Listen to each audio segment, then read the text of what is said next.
Hello दोस्तों, good evening. मैं आप सभी लोगों का स्वागत करता हूं आपके अपने चैनल राठौर सर की क्लासेस में।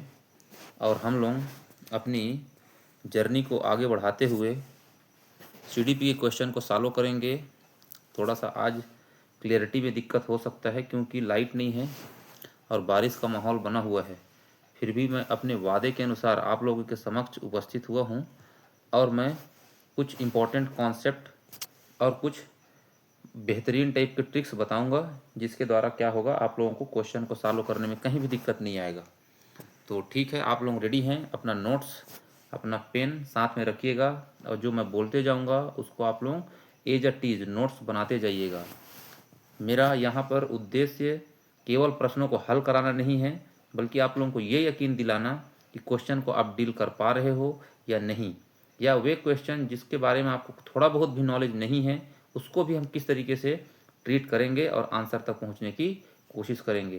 तो चलिए, अब फिर से बता दे रहा हूं कि ये जो डीएलएड 2024 में आया था उसका मैं सीडीपी को करवा रहा हूं भाई ना।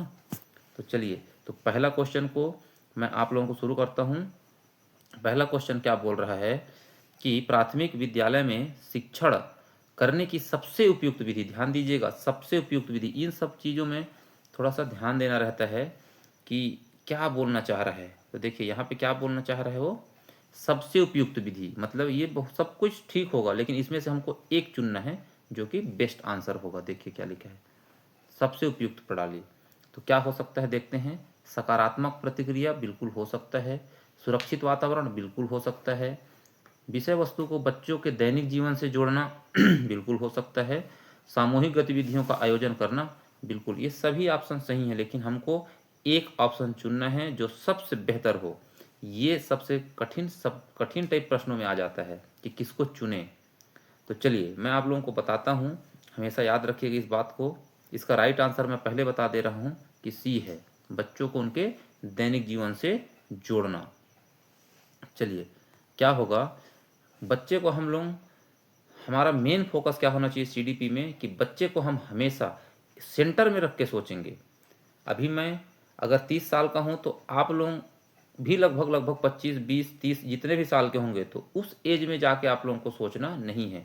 आपको हमेशा ये सोचना है कि मैं 5वीं और 8वीं तक के बच्चे के लेवल में जाके सोचूं तो आप सही आंसर तक पहुंच पाएंगे। चलिए इसको क्या हो जाएगा, तो हमेशा आप ध्यान रखिएगा, हम बच्चे को या किसी भी चीज़ को क्या करते हैं, उनके दैनिक जीवन से, डेली लाइफ से जोड़ते हैं। किससे?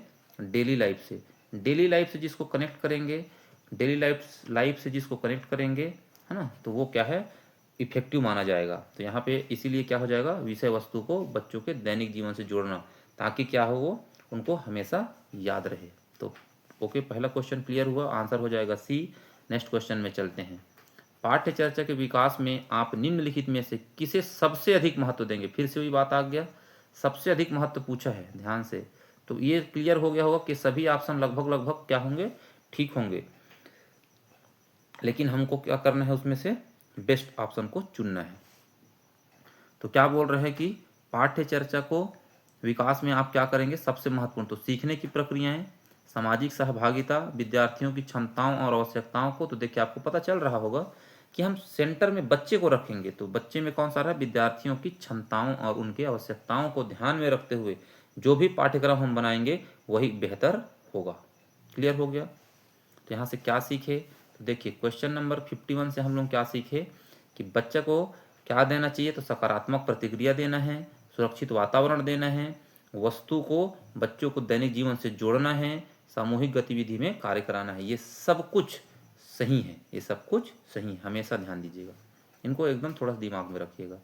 सीखने की प्रक्रियाएं, सामाजिक सहभागिता, विद्यार्थियों की क्षमताओं का, आवश्यकताओं का ध्यान, और सीखने की गतिविधियां, है ना, तो गतिविधियां कराना, तो ये सब चीज़ें क्या है, बहुत ही जरूरी है एक बच्चे का विकास करने के लिए। तो ध्यान दीजिएगा, ये सब पॉजिटिव हैं, इनको निगेटिव में नहीं लीजिए, ये सब सही हैं। इन पॉइंटों को बस आप पढ़ते जाइए, इन शब्दावली को आप पढ़ते जाइए, बस आपका आंसर निकलते जाएगा। तो दूसरा क्लियर हुआ क्या आंसर, जिसका सही आंसर हो जाएगा 52 का सी। 53 का देखिए, इनमें से कौन सा कारक विद्यार्थी के सही व्यवहार को बढ़ावा देने के लिए सबसे उचित। देखिए बहुत ही बेहतरीन टाइप का इसका ऑप्शन, और इनको स्वच्छ, है ना, तो क्या लिखा है, सॉरी क्या हो गया, देखिए तो क्या हो गया, तो 53 का राइट आंसर क्या हो जाएगा, इनमें से कौन सा कारक विद्यार्थी की सही व्यवहार, देखिए क्या बोल रहा है, सही व्यवहार के लिए। तो देखिए बच्चा अगर सही व्यवहार की है तो आपका दायित्व तो बनता है बच्चे क्या करें, हम प्रेज करें, उसको क्या करें, प्रोत्साहन दें। तो क्या हो जाएगा इसका राइट आंसर, क्या हो जाएगा, प्रशंसा। तो क्या पुरस्कार तो दंड है ना, इस बोलो ना कि पुरस्कार सही है, दंड तो गलत है, सरल भाषा का उपयोग का कोई संबंध नहीं है। तो क्या करेंगे, हम प्रशंसा करेंगे, प्रेज करेंगे। ठीक है, ओके। नेक्स्ट क्वेश्चन में चलते हैं। 54 नंबर क्वेश्चन क्या बोल रहा है कि निम्नलिखित, हाँ एक चीज़ और पिछले वाले क्वेश्चन में देख लीजिए, दंड आया है ना, तो दंड को क्या करेंगे, हम हमेशा निगेटिव में लेंगे, दंड गलत है, दंड कभी भी हमारे लिए फायदेमंद या हम उस ऑप्शन को सही में कभी भी नहीं लेंगे। ठीक है, चलिए 54 को देखिए, निम्नलिखित में कौन सा शिक्षण की प्रभाविता को इंगित नहीं करता है, किसको क्या करता है, इंगित नहीं करता है। इसको पूरा पढ़ना है भाई, इंगित नहीं करता है मतलब इसमें क्या होगा, 3 ऑप्शन ऐसे होंगे जो पढ़ाई को या उनके क्या होगा, सीखने की उसको प्रभाव अच्छा होगा, और एक तो क्या होगा, अच्छा नहीं होगा।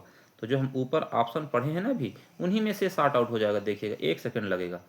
विद्यार्थियों को प्रश्न पूछने के लिए प्रेरित करना, हाँ भाई, बच्चे खुल के हमसे प्रश्न पूछेंगे तभी वो क्या कर पाएंगे, बहुत अच्छे से सीख पाएंगे। तो ये बिल्कुल सही है। कक्षा में निरंतर अनुशासन बनाए रखना, देखिए अनुशासन बनाए रखना तक तो बिल्कुल सही था, लेकिन ये निरंतर बना बोल दिया ना, तो थोड़ा सा इसमें डाउट हो रहा है। आगे बढ़ते हैं हम लोग। विद्यार्थी के अनुभव को प्राथमिकता देना, ये तो बिल्कुल फर्स्ट प्रायोरिटी है कि बच्चे के जो भी है वो गलत बोले सही बोले, उनके अनुभव वो जो भी बोलते हैं वो को हम क्या करना है, सपोर्ट करना है, ये बिल्कुल सही है। कक्षा में विद्यार्थियों के सक्रिय रहना, ये तो सबसे इम्पोर्टेंट है। पूरे सीडीपी, पूरा सीडीपी बाल विकास का मेन थीम क्या है कि बच्चा एक्टिव रहना चाहिए। अगर बच्चा एक्टिव है तो ऑप्शन वो आपका सही हो जाएगा। तो देखिए ये भी सही है, तो हमारा आंसर क्या हो जाएगा, बी। कक्षा में क्या करना है, अनुशासन तो बनाना है, लेकिन लगातार और हार्ड वाला अनुशासन नहीं बनाना है। ठीक है, बच्चों के लिए इजली अनुशासित हो जाएं, वो वाला हमारे लिए बेहतर होगा। तो इसका राइट आंसर हो जाएगा बी, ये नहीं करना चाहिए। ठीक है, 55 का देखिए, 55 क्या बोलता है, इनमें से कौन सा कथन विकास के संदर्भ में सही है। तो इसको मैं आपको इसको नहीं कराऊंगा, मैं आपको क्या है इसके बारे में थोड़ा सा बताऊंगा। देखिए एक होता है वृद्धि, एक क्या होता है, वृद्धि, ध्यान से, एक क्या होता है, वृद्धि, और दूसरा क्या होता है, विकास। दूसरा क्या होता है, विकास। एक होता है वृद्धि और एक होता है विकास। ध्यान से देखिएगा, वृद्धि क्या होता है, जैसे कि बॉडी का क्या होना, वजन बढ़ना, ऊंचाई बढ़ना, है ना, ये सब चीज़ें क्या होता है ना, हाइट बढ़ना, ये सब का क्या कहलाता है कि उसका वृद्धि के अंतर्गत आता है। और विकास में क्या होता है, ये सब तो बढ़ेगा ही बढ़ेगा, हाइट वेट है ना, ऊंचाई, ये सब बढ़ेंगे ही बढ़ेंगे, उसके साथ साथ उसका क्या होगा, मानसिक विकास होगा, इमोशनल भावनात्मक विकास होगा, ये सब विकास। फाइनली मैं क्या बोल रहा हूँ कि विकास का मतलब कौन सा विकास, सर्वांगीण, फिजिकल और मेंटली दोनों, फिजिकल और मतलब शारीरिक विकास भी, और मानसिक और भावनात्मक विकास। ठीक है, और वृद्धि में क्या होगा, वृद्धि में क्या होगा, उसकी लंबाई का बढ़ जाना, है ना, उसके वेट का बढ़ जाना, है ना, ये सब चीज़ें किस में आता है, वृद्धि में आता है। ध्यान दीजिएगा, पहला पॉइंट हो गया। दूसरा क्या हो जाएगा, वृद्धि में क्या होता है, मात्रात्मक वृद्धि, मात्रा मात्रा मात्रा। ठीक है, और इसमें क्या होगा, मात्रा तो बढ़ेगा ही बढ़ेगा, मात्रा तो बढ़ेगा ही बढ़ेगा, साथ में क्या बढ़ेंगे उसके गुण, गुणात्मक। ध्यान दीजिएगा, गुणात्मक वैल्यू भी उसका बढ़ेगा, गुणात्मक। तो वृद्धि क्या होता है, मात्रात्मक वृद्धि, और विकास क्या होता है, मात्रा के साथ साथ में गुणात्मक। ठीक है, उसके गुण भी बढ़ेंगे, गुण गुण उनकी क्वालिटीज। ठीक है, क्लियर हो गया। ध्यान दीजिएगा, यहाँ पे मैं क्या लिखा हूँ विकास में, विकास में क्या लिखा हूँ, ध्यान दीजिएगा, विकास में मैं क्या लिखा हूँ कि मात्रात्मक होंगे, लेकिन देखिए गुणा में होंगे, गुणा में, प्लस में नहीं ना, योग नहीं होगा, मात्रा और क्या होगा, मात्रात्मक और गुणात्मक का क्या होता है, योग होता है क्या, तो योग नहीं, इंटू होता है। ध्यान दीजिएगा, ये आया हुआ क्वेश्चन है इसलिए मैं करा रहा हूँ। क्लियर हो गया, और आप सबको पता होगा कि विकास क्या होता है। देखिए वृद्धि, आप लोग खुद सब बड़े हो गए होंगे, आप लोग समझ पा रहे होंगे कि एक समय तक आपका ऊंचाई बढ़ेगा, एक समय तक आपकी लंबाई, ऊंचाई, वेट, ये सब बढ़ते रहेंगे, है ना, लेकिन एक समय के बाद क्या होगा, वो रुक जाएगा। तो वृद्धि क्या होता है, असतत होता है, निरंतर जिंदगी भर चलने वाला नहीं होता है। लेकिन विकास, विकास क्या होता है, लाइफ टाइम चलने वाला होता है। विकास क्या होता है, लाइफ टाइम चलने वाला। कहाँ से, तो विकास का शुरुआत कहाँ से हो जाता है, तो गर्भावस्था से। कहाँ शुरू हो जाता है, गर्भावस्था से। कहाँ तक, तो समझ के चलिए कि मृत्यु तक, मृत्यु के पहले तक। क्लियर हो गया। मृत्यु तक। क्लियर हुआ? अब हम लोग थोड़ा सा देखते हैं विकास में। एक चीज़ और बता दे रहा हूँ, ये बात एकदम 3-4 बातों का पकड़ लिए तो कभी भी विकास और वृद्धि से गलत नहीं होगा। देखिए जो विकास होता है ना, विकास होता है जो विकास, तो विकास जो है, विकास का चरण तो सेम होता है जी। चरण, चरण का मतलब क्या होता है, पहले बच्चा शैशव अवस्था में रहेगा, फिर वो क्या हो जाएगा, बचपन मतलब क्या हो जाएगा उसका, चाइल्डहुड आ जाएगा, फिर एडल्टहुड आ जाएगा, है ना। तो वो तो आपका कहीं दुनिया का कोई सा भी बच्चा हो, पहले बड़ा नहीं हो जाएगा फिर पैदा होगा, इसे नहीं होगा। पैदा होगा फिर वो क्या करेगा, शैशवावस्था में आएगा, शैशवावस्था के बाद अपने इसमें आएगा, वो बाल्यावस्था में आएगा, बाल्यावस्था के बाद वो किशोरावस्था में आएगा, फिर प्रौढ़ावस्था में आएगा। ये पूरा दुनिया में यही चलता है। हाँ, लेकिन दिक्कत कहाँ आता है, विकास, जो विकास होता है ना, तो हो सकता है कई बच्चों का सीखने का जो विकास की दर है ना, वो क्या है, अलग अलग हो सकता है ना। तो चरण सेम रहेगा लेकिन दर जो है, दर ये अलग अलग हो सकता है। दर क्या हो सकता है, अलग अलग हो सकता है। बस इतना ही पॉइंट। ठीक है, तो फाइनली समझ में आ गया होगा। चलिए आगे क्वेश्चन करते हैं, इससे आप लोगों को एकदम क्लियर हो जाएगा। तो क्या बोल रहा है, विकास अल्प अवधि की प्रक्रिया है भाई? नहीं, ये तो जिंदगी भर चलने वाला है। सही कथन को चुनना है हमको। विकास का तात्पर्य केवल मात्रात्मक पहलू नहीं, अभी तो मैं बताया भाई, केवल मात्रात्मक नहीं, मात्रात्मक तो रहेगा ही रहेगा, गुणात्मक भी रहेगा, तो ये भी गलत। विकास का तात्पर्य केवल गुणात्मक बिल्कुल नहीं। ठीक है, ये जो केवल मात्रात्मक लिखा है ना, इसको वृद्धि बोलते हैं, विकास नहीं बोलते। क्या बोलते हैं इसको, वृद्धि। ठीक है, यह निरंतर चलने वाली प्रक्रिया। हाँ, यही ऑप्शन इसका क्या हो जाएगा, राइट आंसर हो जाएगा। चलें नेक्स्ट क्वेश्चन में चलते हैं, जल्दी से करते हैं। एनईपी 2020 की नई पाठ्य संरचना के अनुसार मध्यम चरण किसको बोलते हैं? तो देखिए, एक होता है क्या, फाउंडेशनल, फाउंडेशनल के बाद प्रीपेटरी, हाँ, और प्रीपेटरी के बाद क्या होता है, मिडिल, और मिडिल के बाद क्या होता है, सेकेंडरी। ध्यान दीजिए, फाउंडेशनल में है ना, बच्चा क्या करेगा, 3 साल, 3 साल में एंट्री करेगा, और 3 साल में जाएगा, और 3, 4, 5, 6, 7, 8, 8 वर्ष तक।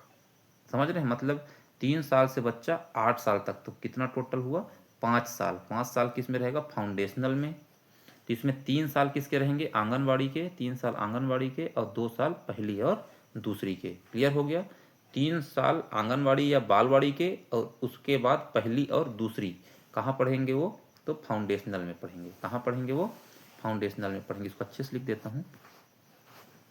देखिए, सबसे पहले फाउंडेशनल, और फाउंडेशनल के बाद प्रीपेटरी, फिर उसके बाद क्या हो जाएगा, मिडिल, और मिडिल के बाद सेकेंडरी, माध्यमिक, है ना। ध्यान दीजिएगा, तो इसमें बच्चा क्या होगा, 5 साल रहेगा, फिर इसमें बच्चा 3 साल, और इसमें बच्चा 3 साल, और इसमें बच्चा 4 साल।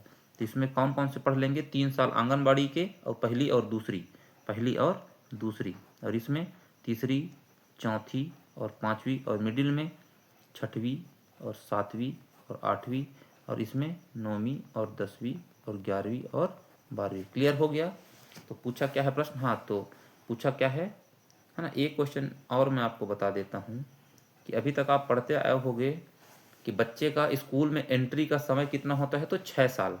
तो यहाँ पे क्या हो गया है, एनईपी 2020 में 6 साल नहीं, बच्चा 3 साल में ही कहाँ चला जाएगा, आंगनबाड़ी में।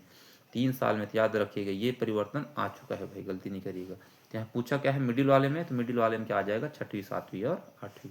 इसका सही आंसर क्या होगा, 6वीं, 7वीं और 8वीं। ठीक है, बी नंबर इसका राइट आंसर हो जाएगा। ये 57 क्या बोल रहा है, सीखने से संबंधित कौन सा कथन संरचनावादी, है ना। इसको मैं बहुत अच्छे से आप लोगों को बता देता हूँ। रचनावादी हो गया, संरचनावादी, रचनावादी हो गया, और संरचनावादी हो गया, ये सब एक ही चीज़ है। ठीक है, मनो, है ना, मनो संज्ञानात्मक वाला है, ये भी सब संज्ञानात्मक थ्योरी, जो कि वाइगोत्स्की कौन दिए हैं, पियाजे कौन दिए हैं, पियाजे, और वाइगोत्स्की कौन दिए हैं, तो वाइगोत्स्की। ये सब क्या है, रचनावादी हैं। ध्यान दीजिएगा, वाइगोत्स्की भी क्या है, रचनावादी, और पियाजे भी क्या है, रचना। रचना कब करोगे आप बताइए, जब आपके पास पूर्व ज्ञान होगा, बार बार उस चीज़ को करके सीखेंगे, तभी तो कुछ चीज़ का रचना करेंगे। तो बस वही कॉन्सेप्ट है इसमें भी। तो अभी क्या सीखे, रचनावादी कवि, रचनावादी वैज्ञानिक कौन कौन है, तो पियाजे और लेओ वाइगोत्स्की, और भी हैं, लेकिन ये इंपॉर्टेंट फिगर हैं, याद रखिएगा। इसका सबसे इंपॉर्टेंट क्या है, तो बच्चा क्या रहेगा, एक्टिव। बच्चा क्या करेंगे, बच्चा कैसे रहेंगे, एक्टिव रहेंगे। बच्चा कैसे रहेंगे, एक्टिव, खुद से करके सीखेंगे। रटने वाले को इन लोग वैल्यू नहीं देते भाई, रटने वाले को इन लोग गलत बोलते हैं। ठीक है, चलिए ऑप्शन को चेक करते हैं। सीखना याद करने की प्रक्रिया है, तो ये तो मानते ही नहीं है। ज्ञान निर्माण के लिए सजा जरूरी है, सजा को तो कभी भी आपको सही नहीं लेना है, बिल्कुल गलत। सीखना उद्दीपन और अनुक्रिया के द्वारा होता है, तो ये भी बिल्कुल गलत। ये स्किनर महोदय का है। किसका है ये? स्किनर। किसका है ये? स्किनर। मतलब ये किसका है? रचनावादी लोग, सॉरी ये व्यवहारवादी लोगों का है। किसका है ये? व्यवहारवादी लोग इसको करते हैं, व्यवहारवादी लोग। अब सीखने में सामाजिक अंतःक्रिया महत्वपूर्ण होती है, तो ये बिल्कुल सही है। सामाजिक अंतःक्रिया का सपोर्ट कौन करता है? तो लेओ वाइगोत्स्की किसको करते हैं? सामाजिक अंतःक्रिया को। और मनोसंज्ञानात्मक विकास का सिद्धांत कौन? तो जीन पियाजे। बिल्कुल इनको भूलिएगा नहीं। चलिए आगे बढ़ते हैं। समय ज़्यादा हो रहा है क्या?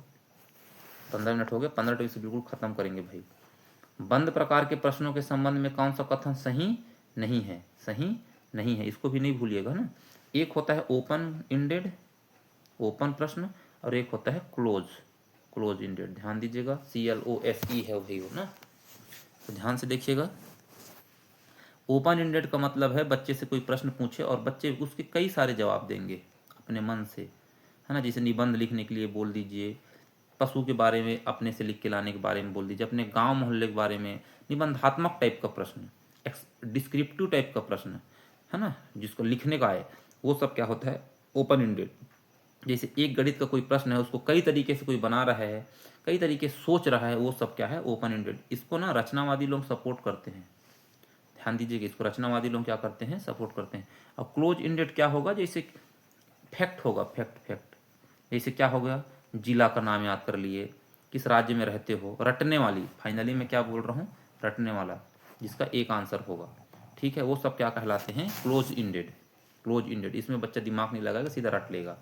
ठीक है, जैसे माता का नाम क्या है, स्कूल का नाम क्या है, हमारे जिला का नाम क्या है, मुख्यमंत्री का नाम क्या है, राष्ट्रपति का नाम क्या है, कितने ये हैं तो कितने वो हैं, ये सब क्या होता है? इसमें कोई दिमाग नहीं लगाना। वो सब क्या कहलाता है? क्लोज इंडेड, बंद टाइप के प्रश्न, बंद प्रश्न बोल लो। और ये क्या है? खुले प्रश्न। ठीक है, ऑप्शन देखें तो अंतर्दृष्टि को उजागर करने के लिए उपयुक्त है। बिल्कुल, अंतर्दृष्टि को तो उजागर वो करेगा ही नहीं। क्यों? क्योंकि ये क्लोज को पूछा है। क्या पूछा है? बंद प्रकार के प्रश्नों के बारे में कौन सा कथन सही नहीं है? यही सही नहीं है, बाकी ये सब सही है। ठीक है, ये तो ओपन वाला करता है, इसको कौन करता है? ओपन वाला। ठीक है, समावेशी शिक्षा का मूल सिद्धांत क्या है? मैं इसको पिछले वीडियो में मैं कवर कर चुका हूँ, फिर से एक बार बता देता हूँ, फिर से एक बार बता दे रहा हूँ आप लोगों को कि समावेशी शिक्षा का मतलब ही क्या होता है। समावेशी शिक्षा का मतलब ही क्या होता है? हम सभी प्रकार के बच्चों को, सभी प्रकार के बच्चों को, सभी प्रकार के बच्चों को एक साथ हम लोग एक समान और अनिवार्य शिक्षा देंगे। तो ध्यान दीजिएगा। लेकिन हाँ, समावेशी शिक्षा में क्या होता है? बच्चे अलग अलग क्षमताओं वाले होते हैं, उनको एक साथ जरूर बैठाना है, लेकिन क्या करेंगे हम? उनको थोड़ा सा लचीलापन रखेंगे, किसी को थोड़ा सा ज़्यादा, किसी को थोड़ा सा कम। चलिए ऑप्शन को पढ़ते हैं। व्यक्तिगत भिन्नता के प्रति संवेदनशील, ये तो सबसे इम्पोर्टेंट है। हाँ, हमेशा याद रखिएगा, समावेशी शिक्षा में एक लाइन सीधा सीधा लिख के आता है, विभेदित निर्देशन। क्या लिखा रहता है? विभेदित निर्देशन। निर्देश, शिक्षा सबके लिए समान होगा, लेकिन निर्देशन अलग होगा, सबके लिए अलग अलग हो, क्योंकि बच्चे सब अलग अलग पृष्ठभूमि के होते हैं। कोई कमज़ोर होता है, कुछ थोड़ा ज़्यादा होशियार होते हैं, इसलिए थोड़ा अलग अलग टाइप। ये वाला शब्द बिल्कुल याद रखिएगा। क्लियर हो गया? क्लियर हो गया? तो क्या हो जाएगा? व्यक्तिगत विभिन्नताओं के प्रति संवेदनशील, इसका राइट आंसर हो जाएगा। बाकी ये सब गलत बात है। चलिए आगे बढ़ते हैं। कक्षा में विद्यार्थी द्वारा की गई गलतियां, है ना, तो देखिए कोई भी हो, बच्चा करके ही सीखेगा, बिल्कुल सही बात है। तो इसको अपॉर्चुनिटी के रूप में लेना है। एक हम क्या लेंगे? इसको अपॉर्चुनिटी। ज़्यादा इसके बारे में डिस्कस नहीं करेंगे। सीखने में बाधा उत्पन्न करती है? नहीं, सीखने में हेल्प करती है। बच्चा जब गलती करेगा तभी तो सीखेगा। तो विद्यार्थी समस्या का समाधान करने में सहायता करती है। सीखने में विद्यार्थी कमजोरी का परिचायक है? बिल्कुल नहीं। सीखने की गति धीमा करती है? बिल्कुल नहीं। इसका सही आंसर क्या हो जाएगा कि बच्चा बार बार गलती करेगा तभी तो सीखेगा। तो क्या कर रहा है? अल्टीमेटली क्या हो रहा है कि वह क्या हो रहा है? सीखने की तरफ अग्रसर हो रहा है। ठीक है, गलती करना भी एक तरीके से सीखना ही है। ये क्या लिखा हुआ है? प्रबुद्ध भारतीय परिप्रेक्ष्य पंचकोश विकास इनमें से किससे संबंधित है भाई? तो तो ये जो पंचकोश है ना, तो अपन पंचकोश राष्ट्रीय पाठ्य चर्चा की रूपरेखा फाउंडेशनल स्टेज, ठीक है, ये 2022 से रिलेटेड है, इसको याद कर लेना सीधा, ठीक है। शिक्षण का सबसे महत्वपूर्ण तत्व कौन सा है, तो आपको सबको पता है कि कौन सा होना चाहिए, तो क्या वस्तु विषय ज्ञान होना चाहिए शिक्षक, और तो देखिए कक्षा का प्रबंधन, देखिए विधि भी आपका बहुत अच्छा है, कक्षा का प्रबंधन भी बहुत अच्छा है, विषय का ज्ञान भी बहुत अच्छा है, लेकिन अगर शिक्षक और विद्यार्थियों के बीच संबंध अच्छा नहीं है, बच्चा डर रहा है, या हो सकता है ये एक्सप्रेशन नहीं कर पा रहे हैं, समझा नहीं पा रहे हैं, बच्चा अपने मन की बात को नहीं बोल पा रहे हैं, प्रश्नों को नहीं पूछ पा रहे हैं, तो उसका कोई मतलब नहीं है। हमको यही तो ध्यान देना रहता है कि बच्चे और शिक्षक के बीच मित्रवत व्यवहार रहे, मित्रवत, ठीक है। चलिए, तो 63 क्या बोल रहे हैं, निम्नलिखित में से कौन से कथन ऑनलाइन शिक्षण पद्धति के लाभ हैं। देखिए ऑनलाइन पद्धति के लाभ हैं, तो लाभ पूछा है तो थोड़ा सा देख लेते हैं। तो क्या लिखा है, सीखने का लचीलापन, लचीलापन वैसे भी पॉजिटिव शब्द है, लचीलापन को आपको हमेशा सही टाइप को लेना है। अंतःक्रिया में कमी, अंतःक्रिया में क्यों कमी होगा भाई, ऑनलाइन में लचीलापन, तो सीखने में लचीलापन, तो ये बिल्कुल सही है, तो इसका राइट आंसर 1 और 3 हो जाएगा, और एक कमी वाला दोनों गलत हो जाएगा। चलिए तो आगे बढ़ते हैं। 64 में निम्नलिखित में कौन सी शिक्षण प्रभाविता को इंगित करते हैं। देखिए मतलब कौन सा अच्छा प्रभावित शिक्षण होगा ये बोल रहे हैं। तो कक्षा में विद्यार्थी का सक्रिय रहना, ये तो 100% सही बात है। फिर आगे वही वाला, निरंतर अनुशासन बनाए रखना, बिल्कुल गलत बात है। अनुशासन बनाए रखना सही बात है, लेकिन निरंतर गलत है। विद्यार्थियों को प्रश्न पूछने के लिए प्रेरित करना बहुत अच्छी बात है, विद्यार्थियों को अनुभवों को प्राथमिकता देना बहुत अच्छी बात है, तो इसका राइट आंसर क्या हो जाएगा, 1, 3 एंड 4। और आगे बढ़ते हैं। इनमें से कौन से कथन कक्षा में आयोजित गतिविधियों के संबंध में गलत है। देखिए है ना, गतिविधि लिखा है और क्या बोले गलत है, तो रटकर सीखना ये बिल्कुल गलत है। गतिविधि में चुनौतीपूर्ण तत्व होना चाहिए, है ना, बच्चे को आप बोलो ये कर दिए तो ऐसे होगा, आप ये सब नहीं कर पाओगे, ये कर दोगे, है ना, तो उसके अंदर एक जुनून रहेगा, तो क्या करता है उसको बहुत अच्छे से करने की, तो ये सही है। गतिविधि समूह में ही की जा सकती, बिल्कुल गलत बात, गतिविधि समूह में की जा सकती है और करते भी हैं, लेकिन ही लिख दिया है ना, इसलिए ये क्या है, हाइपरबोल हो जाता है, तो ही वाला शब्द निगेटिव होता है ना। तो अकेले नहीं, ये गलत बात है, अकेले भी हम लोग क्या कर सकते हैं, अच्छे से पढ़ लिख को सीख सकते हैं, ठीक है। कोई खेल भी गतिविधि हो सकता है, बिल्कुल सही है। तो कौन सा ऑप्शन सही है, 2 और 4, 2 और 4 कहीं पे होगा, वो ऑप्शन बिल्कुल सही होगा। कहीं पे दिख रहा है क्या, अच्छा गलत पूछा है, सॉरी गलत पूछा है, तो क्या हो जाएगा 1 और 3, 1 और 3 है क्या, हाँ ये सही आंसर हो जाएगा, ठीक है। तो क्या हो जाएगा, यह केवल व्यक्ति की अनुवांशिकता से प्रभावित होता है, केवल नहीं, ये दोनों से होता है ना, ये भी गलत हो जाएगा। यह निरंतर चलने वाली प्रक्रिया, तो ये सही है, ये क्या है, सही है, तो इसका आंसर क्या हो जाएगा, राइट आंसर ओनली 3, ठीक है। आगे बढ़ जाते हैं। रचनावादी शिक्षण प्रक्रिया में, रचनावादी शिक्षण प्रक्रिया में क्या होता है, विद्यार्थी की सक्रिय भागीदारी होता है, बिल्कुल सही बात है। शिक्षक ज्ञान देने वाले की भूमिका में नहीं होता, इसको क्या बोलते हैं, फैसिलिटेटर, क्या बोलते हैं, फैसिलिटेटर, मतलब क्या होगा, उसको परामर्शदाता के रूप में होता है, ना कि ज्ञान देने वाला। सीखने में अंतःक्रिया का कोई स्थान नहीं, ये बिल्कुल गलत है। सीखना सामाजिकता में होता है, ये बिल्कुल सही है। तो कहीं पर 1 और 4 ऑप्शन है क्या, 1 और 4 ऑप्शन होगा, वही आंसर इसको क्या हो जाएगा, राइट आंसर हो जाएगा। चलिए आगे बढ़ते हैं। इनमें से कौन सा रचनात्मक आकलन है, तो वही बच्चा एक्टिव रहेगा, बस मामला खत्म।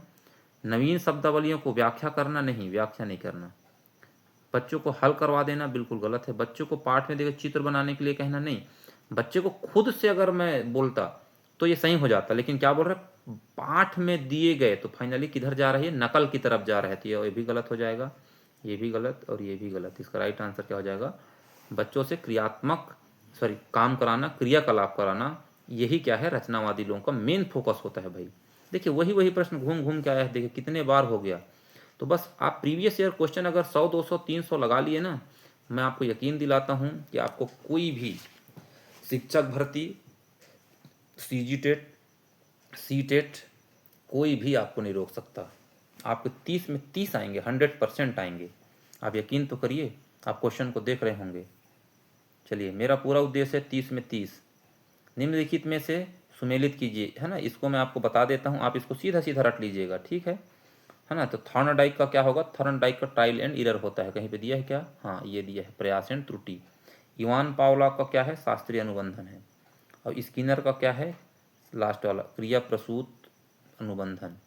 और ये कोहलर साहब क्या दिए थे, तो सूझ का सिद्धांत। आप लोग याद कर लीजिएगा, ये अपन को याद है। देखिए इसको बिल्कुल याद करा देता हूँ मैं।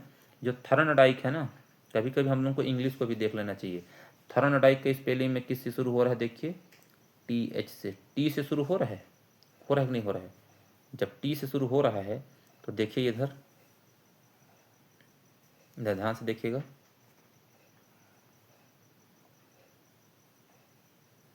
ध्यान से देखिएगा। तो देखिए ये टी से शुरू हो रहा है, तो इसको मैं किस में मिलाऊंगा, टी वाले में। ये देखिए इसमें ट्रायल एंड एरर, इधर थॉर्नडाइक टी से और इधर ट्रायल एंड एरर टी से। क्लियर हो गया। अब आंसर को देखिए तो एक ही में है ये, दूसरा का ए में मिलाइए। देखिए इसमें दूसरा का ए है क्या, नहीं। इसमें दूसरा का ए है क्या, नहीं। इसमें दूसरा का ए है कि नहीं। एक ऑप्शन भी आपको आ रहा होगा ना, तो ये आंसर आ जाएगा। ठीक है। बी एस स्किनर अनुबंधन दिया है, लेकिन ध्यान दीजिएगा ऑपरेंड कंडीशनिंग बोलते हैं इसको, है ना, ऑपरेंड कंडीशनिंग। तो थोड़ा याद कर लीजिएगा इसको, है ना, स्किनर, स्किनर को। ठीक है। और पावलॉक साहब क्या दिए हैं, तो शास्त्रीय अनुबंधन दिए हैं। तो ठीक है, ये आगे बढ़ते हैं।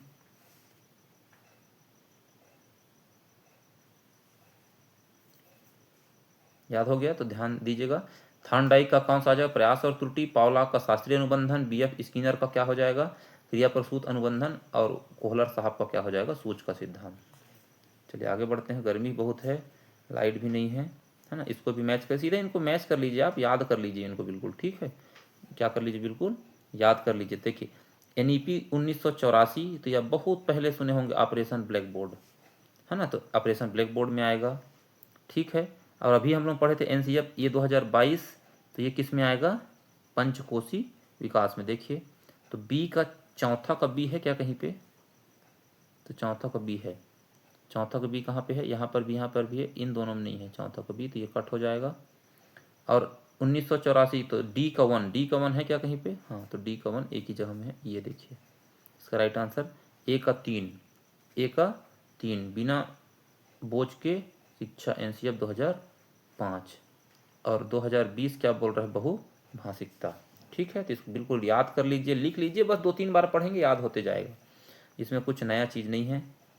ठीक है, बिल्कुल थोड़ा आखिरी ही बचा है क्वेश्चन, इसको याद कर लीजिएगा, है ना। सबको पता है कि जो प्लेटो थे वो क्या थे, आदर्शवादी थे, लेकिन इनके हिस्से से अरस्तु क्या थे, यथार्थवादी थे। आदर्शवादी मतलब, है ना, आदर्शवादी और एक यथार्थवादी होता है।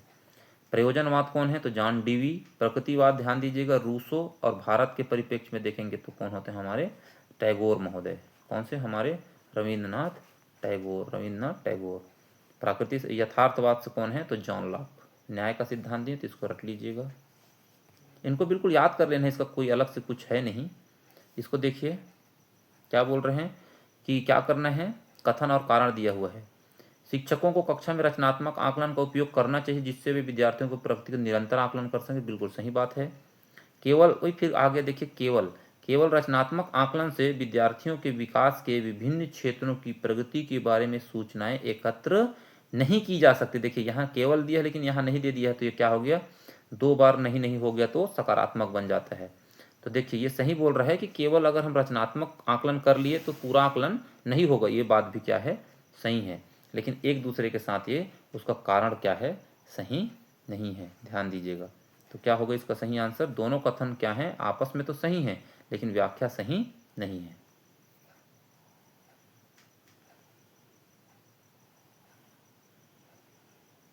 ठीक है, हाँ सही है। आगे बढ़ते हैं, 73 को देखते हैं, कितना टाइम हो गया, बस 2-4 मिनट और लगेगा।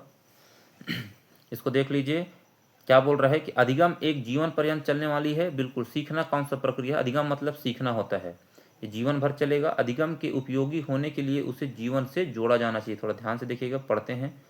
अधिगम, ये भी एकदम सही है, लेकिन क्या एक दूसरे को, अच्छा, तो जिसको दिक्कत होता होगा तो बता देता हूँ कि यहाँ पे क्या लगाएंगे, क्योंकि। बीच में क्या लगाओगे आप, क्योंकि। क्या लगाएंगे, क्योंकि। और अगर क्योंकि में बढ़िया से सेट हो रहा है तो सही आंसर होगा। अधिगम एक जीवन पर्यंत चलने वाली प्रक्रिया है, क्योंकि अधिगम के उपयोग होने के लिए उसे जीवन से जोड़ा जाना चाहिए। अब इधर से वापस ले जाएं तो इसलिए लगाना है। तो अधिगम के उपयोग होने के लिए उसे जीवन से जोड़ा जाना चाहिए, इसलिए अधिगम जीवन पर्यंत चलने वाली प्रक्रिया। तो नहीं, एक दूसरे के कंट्राडिक्शन है, इसका भी सेम टू सेम हो जाएगा कि दोनों कथन तो स्वतंत्र रूप से सही है लेकिन व्याख्या नहीं करता है। तो इसका आंसर क्या हो जाएगा? सही व्याख्या नहीं है, बी हो जाएगा। चलिए अगले क्वेश्चन को देखते हैं। ये क्या बोल रहे हैं? ये सब इजी है एकदम। शिक्षा एक सामाजिक आवश्यकता है, बिल्कुल सही बात है भाई। सामाजिक का मतलब क्या होता है? हमारा आसपास रहन सहन, खान पान, स्कूल, वातावरण, माता पिता, परिवार, ये सब कुछ किस में आ जाते हैं? सामाजिक। तो शिक्षा तो है। शिक्षा के बिना कोई भी समाज स्थिरता और निरंतरता प्राप्त नहीं कर सकता, ये भी बात बिल्कुल सही है। तो दोनों इसका सही आंसर हो जाएंगे। आगे बढ़ते हैं। शैक्षिक शोध के चरण, तो देखिए कोई भी हो, सबसे पहले हम ऑब्जेक्ट निर्धारित करेंगे। तो क्या करेंगे? पहले हम लोग क्या करेंगे? देखिए परिणाम को सूचित कर दोगे क्या पहले? तो नहीं, पहले क्या करेंगे? हम क्या करेंगे? समस्या का चयन करेंगे। तो ए सही है, पहला नंबर में ए आएगा। ए के बाद क्या करेंगे हम? फिर हम क्या करेंगे? ए के बाद ए है क्या? ए से शुरू है क्या कोई? हाँ देखिए, दो ठो ए से शुरू है ना। और बाकी यहाँ पे क्या हो जाएगा? ए के बाद बी। बी क्या बोल रहा है? शोध विधि का चयन। और इसमें क्या बोल रहे हैं? सी, शोध प्रश्नों का। हाँ, तो हम क्या करेंगे? पहले शोध प्रश्नों का निर्माण करेंगे। तो ये हो जाएगा इसका आंसर, ए सी। फिर बी, विधि का चयन करेंगे। फिर डी, आंकड़ों का संग्रहण करेंगे। फिर ई, परिणाम को सूचित करेंगे। ठीक है। 76 में क्या हो जाएगा? पाठ योजना के लिए सेम टू सेम वही कहानी है। पहले क्या होगा? हम क्या करेंगे? उद्देश्य को निर्धारित करेंगे। उद्देश्य को निर्धारित करेंगे, और जैसे उद्देश्य हो जाएगा तो क्या करेंगे, है ना, उसमें पूर्व ज्ञान को थोड़ा सा लगाएंगे। तो इसका बी और ए, बी और ए। ये देखिए बहुत ही ए बी दोनों में दिया है, बी और ए इसमें दिया है। तो बी ए, मेरे हिसाब से इसका आंसर क्या होना चाहिए कि अगर हम पाठ योजना बना रहे हैं ना, तो उद्देश्य होना चाहिए, फिर उसमें अपना ज्ञान। तो मैं तो इसको लूंगा बी ए डी सी ई। 77 का देखिए क्या बोल रहा है? क्रियात्मक अनुसंधान, है ना। कोई भी हो तो हम सबसे पहले क्या करेंगे? क्या करेंगे? परिकल्पना को बनाएंगे। और कुछ दिख रहा है क्या कहीं पे? नहीं, पहले क्या करेंगे? हम समस्या को परिभाषित करेंगे। नहीं, पहले तो परिकल्पना बनाते हैं इसे, तो फिर समस्या को परिभाषित करते हैं। हाँ, ऐसे होना चाहिए। तो ए बी वाला होना चाहिए इसका आंसर, ए बी वाला, A B C D E. और क्या है? बी ए। तो बी का मतलब क्या? समस्या को परिभाषित करेंगे पहले, उसके बाद परिकल्पना बनाएंगे। नहीं, पहले परिकल्पना बनाएंगे भाई। ठीक है। 78 को देखिए, निम्नलिखित में कालानुक्रम में। हाँ, ये देखिए मैं कितने बार बोला हूँ कि इसको आपको रट लेना है, रट लेना है। और इस बार ये प्रश्न में पूछ दिया। अभी तक पिछले दोनों हल किए थे, तो जीके वाले प्रश्न में भी आया था ये, और सीडीपी में भी आया था, बीएड वाले में। अब इसको क्या पूछ दिया? जमाने के लिए पूछ दिया है। और 2 बार इसमें सन पूछा था। तो ध्यान दीजिएगा, इसको सन को मैं लिख दे रहा हूँ, है ना। तो मुदलियार कमीशन कब आया था? तो 1952 और 53 में। ठीक है। इसको माँ से मुदलियार भी बताया हूँ, माँ से मिडिल स्कूल भी बताया हूँ। मिडिल, मिडिल क्या बताया हूँ? मिडिल क्या बताया हूँ? Middle school. ठीक है, तो याद होगा। क्या बताया? मुदलियार कब आया? 1952-53 में। राधा कृष्णन 1948-49 में। उसके बाद कोठारी आयोग 1964 में, 1964 में और 66 में। क्लियर हो गया? 64, ये हो गया 48, 1948, और ये हो गया 1952। बाकी आप नहीं भी जानोगे, लेकिन इतना तो आपको पता होना ही चाहिए। तो सबसे पहले बी, और बी के बाद ए, और ए के बाद डी। बी ए डी है कहीं पे? देखिए यहीं पे है बी ए डी, तो ये राइट आंसर हो जाएगा। क्लियर हो गया, है ना। फिर से बता दे रहा हूँ, कोठारी कमीशन को शिक्षा आयोग भी कहा जाता है। मुदलियार आयोग को मिडिल मतलब माध्यमिक माध्यमिक आयोग भी कहा जाता है। और राधा कृष्णन को विश्वविद्यालय, है ना, इस तरीके से यूनिवर्सिटी आयोग भी कहा जाता है। तो याद इनको रखिएगा भाई, बार बार रिपीटेड क्वेश्चन है ये। जीन पियाजे के बारे में तो फिर ज़्यादा आपको, जीन पियाजे पहली बात तो रचनावादी हैं। बच्चे को क्या बोलते हैं? ये कि बच्चा क्या है? नन्हा वैज्ञानिक है। बिल्कुल लिख लीजिएगा इसको। क्या बोलते हैं ये? नन्हा वैज्ञानिक। क्या बोलते हैं ये? नन्हा वैज्ञानिक। दूसरा क्या बोलते हैं ये? सक्रिय निर्माता, ज्ञान का सक्रिय निर्माता, ज्ञान का सक्रिय निर्माता, ये कहीं पर भी देख लिए है ना, एक्टिव लर्नर इसी को बोलते हैं, एक्टिव लर्नर, ज्ञान का सक्रिय निर्माता। क्लियर हो गया। ये कौन से हैं, तो रचनावादी हैं। कौन, तो जीन पियाजे जी। ठीक है, जीन पियाजे क्या बोलते हैं कि जो विकास होता है, हाँ, और जीन पियाजे कौन सा सिद्धांत दिए हैं, तो विकास का मनोसंज्ञानात्मक विकास, ये लिखा हुआ है देखिए यहाँ पे, मनोसंज्ञानात्मक विकास दिए हैं। और लेव वाइगोत्स्की कौन सा दिए हैं, तो रचनावादी हैं, लेकिन वो क्या दिए हैं, सामाजिक सिद्धांत दिए हैं। क्या दिए हैं, सामाजिक सिद्धांत। ठीक है। जीन पियाजे क्या बोले हैं कि बच्चे का विकास कैसे होता है, चरणों में होता है। कितने चरण में होता है, तो 4 चरण में होता है, ये यहाँ पे लिखा हुआ है। मैं थोड़ा सा और इसको बढ़ाते जा रहा हूँ। तो सबसे पहले क्या होता है, संवेदी पेशी, संवेदी गामा बोलते हैं इसको। इसमें एज कितना रहेगा बच्चे का, 0 से लेके 2 ईयर। क्लियर हो गया। फिर संवेदी गामा के बाद आता है पूर्व संक्रियात्मक, तो इसमें क्या हो जाएगा बच्चा, ये कहाँ चला जाएगा, 7 साल तक। कहाँ चला जाएगा, 7 साल तक। उसके बाद मूर्त में कहाँ चला जाएंगे, 11 वर्ष तक, 7 से 11। और औपचारिक में कहाँ चले जाएंगे, 11 से 15। तो इसको आप लोग क्या कर लीजिएगा, सेट कर लीजिए भाई, है ना। तो पहले क्या आएगा, सी के बाद ए, और ए के बाद बी, CABD। क्लियर हो गया। एज भी मैं आपको बता दिया, है ना। ठीक है। विकास क्या है, सतत चलने वाली प्रक्रिया है। लेकिन याद रखिएगा, केवल जीन पियाजे ही एक ऐसे शख्स हैं जिन्होंने विकास को क्या बोले हैं कि विकास क्या है, सतत प्रक्रिया नहीं है, ये भी एक समय के बाद रुक जाता है। क्यों, क्योंकि विकास का थ्योरी तो दिए हैं, लेकिन कैसे दिए हैं, तो चरणों में दिए हैं। अब कोई भी चीज़ चरण में दिया है मतलब एक लास्ट चरण होगा, उसके बाद वो कहाँ, वहाँ से स्टॉप हो जाएगा। तो याद रख लीजिएगा, विकास अगर किसी का नाम लिख के नहीं आया है तो जीवन पर्यंत चलने वाली प्रक्रिया है। क्लियर। लेकिन अगर जीन पियाजे के अनुसार पूछ दिया तो वो भी क्या हो जाएगा, असतत हो जाएगा। क्लियर हो गया बात। चलिए, कितना टाइम हो गया, 40 मिनट हो ही जाता है हमेशा, 2 मिनट मैं ले ही लेता हूँ क्वेश्चन में। चलिए, ये आखिरी क्वेश्चन है, सेम वही है, परियोजना का क्या करेंगे, तो क्रमानुसार जमाना है। कोई भी चीज़ बनाएंगे तो भाई सबसे पहले क्या होगा, हम उसका उद्देश्य को निर्धारित करेंगे। उद्देश्य निर्धारित करने के बाद देखिए क्या लिखा है, पहले हम क्या करेंगे, उद्देश्य निर्धारित करेंगे, फिर उसके लिए प्लानिंग करेंगे। प्लानिंग के बाद क्या करेंगे, क्रियान्वय करेंगे। क्रियान्वय के बाद मूल क्या करेंगे उसका, इतना में तो आ जाना चाहिए आंसर। देखते हैं, बी के बाद ए, और ए के बाद डी, BAD है का कहीं पे, ये देखिए इसमें है। फिर सी में चले जाएंगे, मूल्यांकन करेंगे। फिर ई में चले जाएंगे तो उसका अभिलेखन करेंगे, मतलब रिपोर्ट तैयार करेंगे। क्लियर हो गया। चलिए, और कुछ है क्या, हाँ क्लियर हो गया। देखिए, पिछले बार की तरह ही हम लोग क्या करेंगे, इसको बहुत जल्दी, हिंदी को मैं बहुत ही जल्दी 2 मिनट में ख़त्म कर दूंगा, है ना। तो पहला क्या हो जाएगा, उच्चारण। अवयवों से निकली हुई ध्वनियों को निम्नलिखित रूप देने के लिए जो स्वरूप दिया जाता है, देखिए अवयवों से निकली हुई ध्वनियों को लिखित रूप देने के लिए क्या करते हैं हम लोग, उसमें लिपि का प्रयोग करते हैं। किसका प्रयोग करते हैं जी, लिपि का प्रयोग करते हैं। किसका, लिपि का। तो क्लियर हो गया।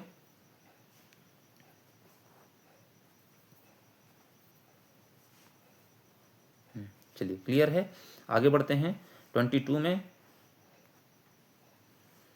जिसे किसी से लगाव ना हो, है ना। तो मैं आपको ऐसे ट्रिक बता दे रहा हूँ जो कभी भूलिएगा नहीं आप लोग। कभी भी ये ना शब्द हो गया, ना शब्द आ जाए तो उसका हिंदी में क्या हो जाता है, आ। जैसे जिससे पढ़ा ना जा सके, जहाँ जाया ना जा सके, तो वहाँ आ लगता है। तो पहली बात तो बी इसका आंसर होना ही होना है, बी। तो जिसमें जिसमें बी है तो बी तो सभी में है ना। लेकिन देखिए, ये सुकर लिखा हुआ है, सुकर, सु मतलब अच्छा होता है, और कर मतलब भी करना। तो देखिए यहाँ पे कोई उसका संबंध ही नहीं है, तो डी होगा वो वाला ऑप्शन गलत हो जाएगा। तो इसमें भी डी है और इसमें भी डी है। बाकी निर्लेप भी सही है, अलिप्त भी सही है, और निर्लिप्त भी सही है। तो इसका राइट आंसर क्या हो जाएगा, ABC, है ना, ABC हो जाएगा। और पुनर्लोकन में, है ना, तो इसका क्या हो जाएगा, पुनर अवलोकन, क्या हो जाएगा, अवलोकन। देखिए यहाँ पे क्या बोल दिया है, ये प्रत्यय बताइए, जबकि प्रत्यय तो पीछे लगता है, लेकिन यहाँ पे दिया क्या है, उपसर्ग। तो इसका राइट आंसर फिर भी बी हो जाएगा। एक्चुअली यहाँ प्रत्यय नहीं होना चाहिए, होना था यहाँ पे उपसर्ग। ठीक है। 84 क्या बोल रहा है, 84 क्या बोल रहा है, हाँ ये वाला क्वेश्चन डीएड में भी आया था। मैं आज आपको क्लियर बता दे रहा हूँ, इसका एक ऐसा ट्रिक बताऊंगा कि एक ही बार में आंसर आ जाएगा। चलिए देखिए, तो देखिए भूतकाल पूछा है, तो देखिए संदिग्ध भूतकाल वाला तो क्या होगा, जो कि डाउटफुल होगा। तो संदिग्ध भूतकाल में क्या होगा, भविष्य काल की बात करेंगे। है पास्ट टेंस ही, लेकिन वो फ्यूचर टेंस की बात करेगा। जैसे यहाँ पे देखिए, होगी आ गया, तो तीसरा का डी होगा वही आंसर होगा। तो तीसरा का डी, यहाँ बी है, तीसरा का ए है, यहाँ तीसरा का बी है, तो इसका राइट आंसर क्या हो जाएगा, तीसरा का डी। और ध्यान दीजिएगा जिसमें है शब्द लगा हुआ है, अभी खाई है, तो वो आसन्न में जाएगा, आसन्न में इसमें, ठीक है। इसको मिला के देख लें क्या, बी का वन है क्या कहीं पर, तो देखिए इसमें बी का 3 है, इसमें बी का 4 है, बी का 3, तो ये बी का 1 पहला में ही है। तो क्लियर हो गया, जिसमें है हो गया वो कहाँ चला जाएगा, आसन्न में, और जिसमें होगी या शायद वयद है वो कहाँ चला जाएगा, संदिग्ध में। पूर्ण भूतकाल में था वाला आएगा, था वाला। क्लियर है, चलिए आगे बढ़ते हैं। ये दोनों में आया हुआ है ना ये प्रश्न। उसने बुलाया इसलिए मैं सोचा कि मुझे जाना चाहिए, तो देखिए इसका क्या हो जाएगा, आपको पंक्चुएशन मार्क लगाना है, क्या चिन्ह बोलते हैं जिसको।